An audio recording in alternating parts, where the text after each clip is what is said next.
ሰላም እንዴት ናችሁ? የደሴት ቤተሰቦች እኔ እግዚአብሔር ይመስገን ደህና ነኝ። በያላችሁበት ሰላማችሁ ይብዛ።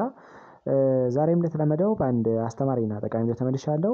በዚህ ቪዲዮ አርትራይተስ ወይም ደግሞ በአማርኛው ቁርጥማት እያልን የምንጠራው በሽታ ለሚያስቸግራችሁ ሰዎች ዛሬ አንድ ትልቅ መፍትሄ እየላችሁ መጥቻለሁ። ሰንሰል ወይም ደግሞ በሎካል ላንጉጅ ስሚዛ እያልን የምንጠራው የተክል አይነት የመገጣጠሚያ አካላትን ችግር በማስወገድ ደረጃ ትልቅ ሚና አለው ማለት ነው። ስለዚህ ምን ውህዶችን ስለያዘ ነው ለመገጣጠሚያ አካላት መፍትሄ ተደርጎ የሚቆጠረው የሚለውን እነግራችኋለሁ። እንዲሁም ደግሞ በየቀኑ ምን ያህል መጠቀም አለብን፣ እንዴት መጠቀም አለብን የሚለውን በደንብ አብራርቼ ለእናንተ እነግራችኋለሁ። ከዛ በፊት ግን ለቻናሉ አዲስ ከሆናችሁ ቻናሉን ሰብስክራይብ ያደረጋችሁ ጀምሩ። ነባራዊ ሰዎችም የዩቲዩብ አልጎሪዝም ለብዙዎች እንዲያደርስና ብዙዎችን ስለሚያስተምር ላይክ እና ሼር ማድረጋችሁን አትርሱ። አብራችን ቆዩ።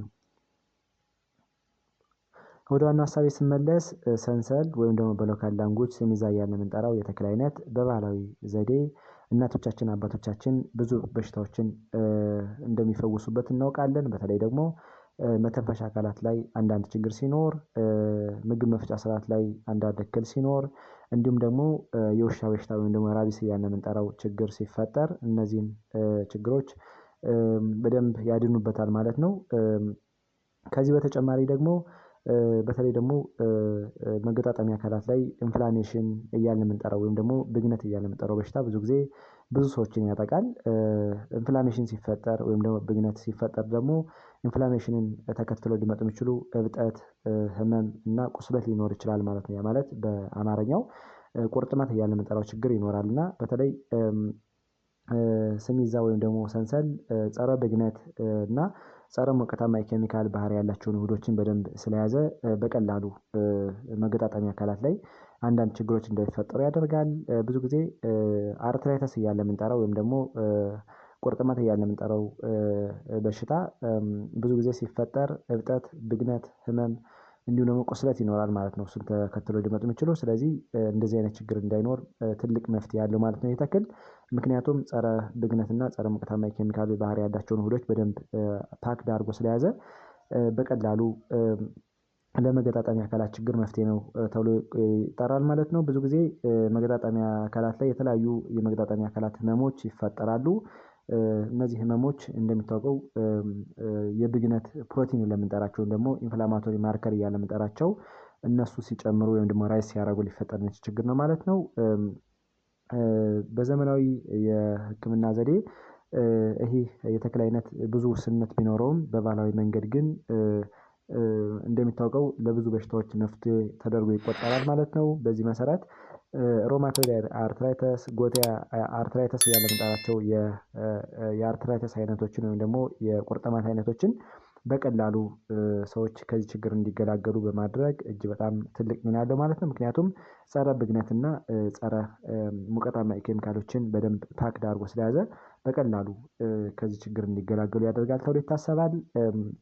እንደሚታወቀው ይሄ ስሚዛ እያልን የምንጠራው በሎካል ላንጉጅ ወይም ደግሞ ሰንሰል እንደሚታወቀው እጅግ በጣም ጠንካራ የሆኑ ባዮአክቲቭ ውህዶችን ይዟል። ለምሳሌ እንደ አልካሎይድ፣ ኩያናዞሊን የሚባል ውህድ ይዟል። እንዲሁም ደግሞ ቫዞሲን እያልን የምንጠራቸው እነዚህን ጠቃሚ የሆኑ ውህዶችን ስለያዘ ኢንፍላሜሽን በመከላከል ወይም ደግሞ ብግነትን በመከላከል በቀላሉ መገጣጠሚያ አካላት ላይ ችግር እንዳይፈጠር ያደርጋል ማለት ነው። ስለዚህ አርትራይተስ እያልን የምንጠራውን የበሽታ አይነት በቀላሉ ከዚህ በሽታ እንድንገላገል እንዲሁም ደግሞ ተጋላጭነታችን እንዳይጨምር ያደርጋል ማለት ነው።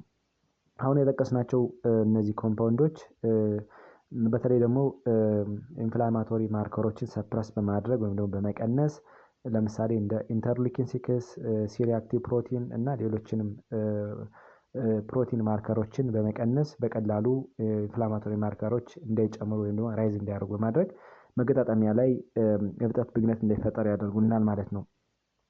ሜካኒዝሙ ኦፍ አክሽኑ እንዴት ነው ይሄ ነገር ሊሰራ የሚችለው የሚለውን ስናይ ሪሰርቾች እንደሚያስረዱት ከሆነ ብዙ ጊዜ ፕሪ ኢንፍላማቶሪ ሳይቶኪኒን እያልን የምንጠራቸው እነዚህ ማርከሮች ሲጨምሩ ብዙ ጊዜ መገጣጠሚያ አካላት ላይ ህመም ይኖራል፣ እብጠት ይኖራል፣ ብግነት ይኖራል ማለት ነው። ስለዚህ ሳይቶኪኒን ብለን የምንጠራው እንግዲህ እንደሚታወቀው ሚዲየተር ነው ወይም ደግሞ ኬይ ሚዲየተር ሲሆን ብዙ ጊዜ ኢንፍላሜሽን እንዲፈጠር አፕሪሼት ከሚያደርጉ ነገሮች ወይም ደግሞ ኢኒሼት ከሚያደርጉ ነገሮች አንዱ ነው ማለት ነው። በዛ ሂደት ሮማቶይድ አርትራይተስ፣ ጎቲ አርትራይተስ፣ ሌሎችንም የቁርጥማት አይነቶች እንዲፈጠሩ ያደርጋል ማለት ነው።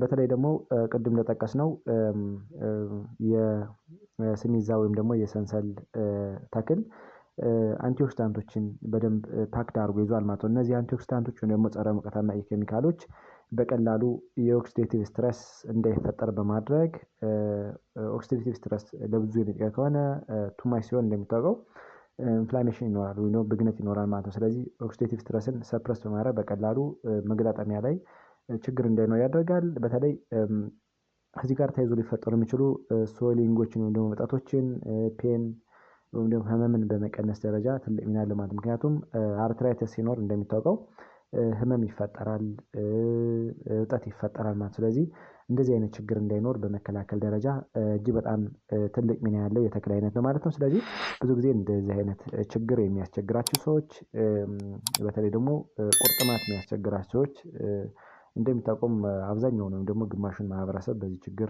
እንደሚጠቃ ይታወቃል። ስለዚህ እንደዚህ አይነት ችግር ያለባቸው አዘውትራችሁ የሰንሰር ወይም ደግሞ በሎካል ላንጉጅ ስሚዛ እያልን የምንጠራውን ተክል በመጠቀም ከዚህ በሽታ መፈወስ ትችላላችሁ ማለት ነው። እንዴት ነው መጠቀም የምንችለው የሚለውን ስናይ አንደኛ በሻይ መልክ መጠቀም እንችላለን። ሌላው ደግሞ በጁስ መልክ መጠቀም እንችላለን።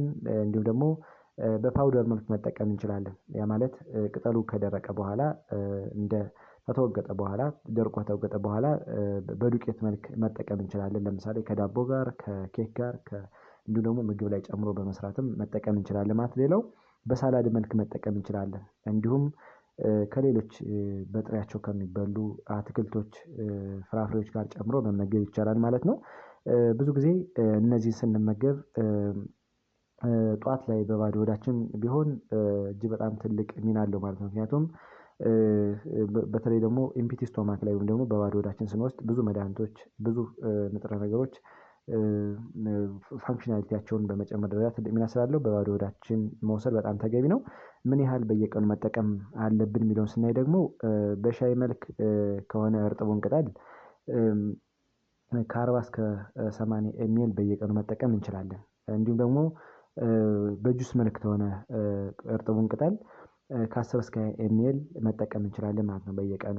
ሌላው የደረቀውን ፓውደር ደግሞ መጠቀም ከፈለግነ ከ1 እስከ 3 ግራም በየቀኑ መጠቀም እንችላለን ማለት ነው። ስለዚህ መገጣጠሚያ አካላት ላይ ብዙ ጊዜ ቁርጥማት እያልን የምንጠራው ችግር ለሚያስቸግራችሁ ሰዎች እጅግ በጣም መፍትሄ የሆነ የተክል አይነት ስለሆነ አዘውትራችሁ በአመጋገብ ውስጥ ብታካቱት መፍትሄ ታገኙበታላችሁ ተብሎ ይታሰባል ማለት ነው። ዛሬ እንግዲህ በዚህ ቪዲዮ ሰንሰል ወይም ደግሞ በሎካል ላንጉጅ ስሚዛ እያልን የምንጠራው የተክል አይነት እንዴት ነው ለመገጣጠሚያ አካላት ችግር መፍትሄ ተደርጎ የሚቆጠረው፣ ምን ያህል መውሰድ አለብን፣ እንዴት መጠቀም አለብን የሚለው ለእናንተ በደንብ ዘርዘር አድርጌ ነገርኳችሁ። እናንተም አሪፍ ግንዛቤ አግኝታችኋል ብዬ አስባለሁ።